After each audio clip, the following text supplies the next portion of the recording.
रविवार की सुबह थी, लेकिन सुधा की आंखें खुलने का नाम नहीं ले रही थी। सिर में जैसे हथौड़े बज रहे थे और बदन बुखार से तप रहा था। अलार्म घड़ी की तरफ देखा तो 8 बज चुके थे। सुधा के शरीर में एक सिहरन दौड़ गई। रविवार का मतलब था स्पेशल नाश्ते की फरमाइश। पति रमेश की अधूरी नींद के बाद कड़क चाय, सासू माँ की पूजा की थाली और बच्चे आरव और मिनी के स्कूल प्रोजेक्ट की भागदौड़। पिछले 15 सालों से सुधा के लिए रविवार का मतलब आराम नहीं बल्कि दोगुना काम था। उसने उठने की कोशिश की, लेकिन चक्कर खाकर वापस तकिए पर गिर पड़ी। मन में गलानी का भाव उमड़ने लगा। अब तक तो माँ जी ने 2 बार आवाज़ लगा दी होगी, रमेश भी चाय के लिए झुंझला रहे होंगे। सुधा ने मन ही मन सोचा। उसे डर था कि अगर ड्राइंग रूम से कोई चिल्लाएगा, सुधा आज सूरज पश्चिम से निकला है क्या, चाय मिलेगी या नहीं। उसने अपनी पूरी ताकत बटोरी और डगमगाते कदमों से बेडरूम का दरवाज़ा खोला, लेकिन बाहर का नज़ारा देखकर उसके कदम वहीं ठिठक गए।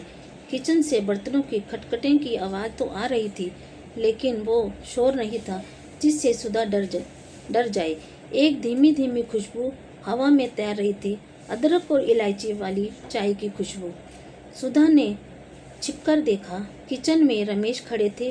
वे गैस के सामने बहुत ध्यान से कुछ कर रहे थे, शायद पोहा बना रहे थे। उनके माथे पर पसीना था, लेकिन चेहरे पर झुंझलाहट नहीं थी।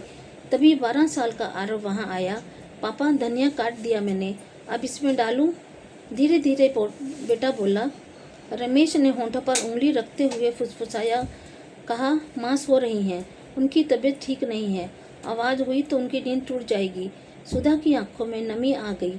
जिस पति को हमेशा गीला तौलिया बिस्तर पर छोड़ने के लिए कोसा था, आज वह उसकी नींद के पहरेदार बन चुके हैं।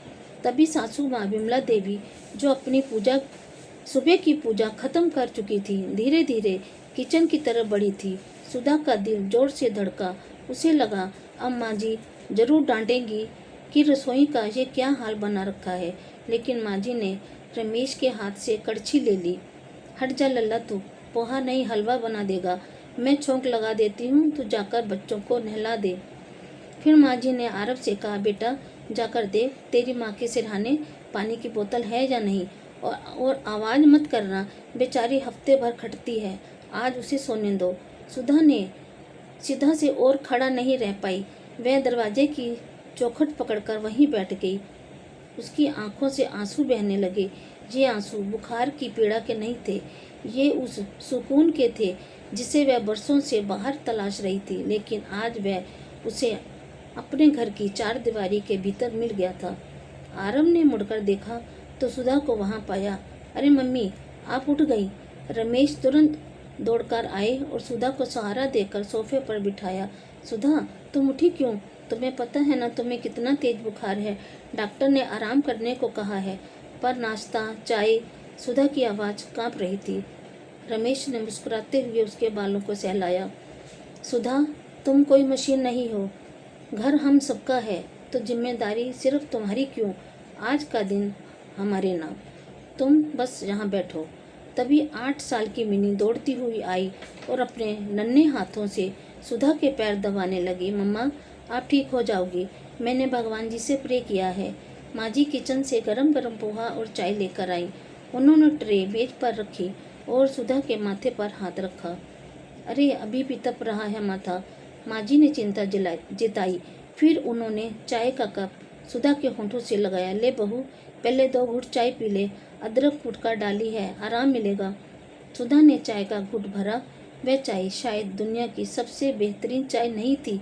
थोड़ी चीनी ज़्यादा थी, अदरक भी कुछ ज़्यादा ही थी, लेकिन सुधा के लिए उस चाय का स्वाद अमृत जैसा था। माँ जी, आप क्यों तकलीफ़ कर रही हैं? सुधा ने कहा। तकलीफ़ कैसी पगली? माँ जी ने स्नेह से डांटा।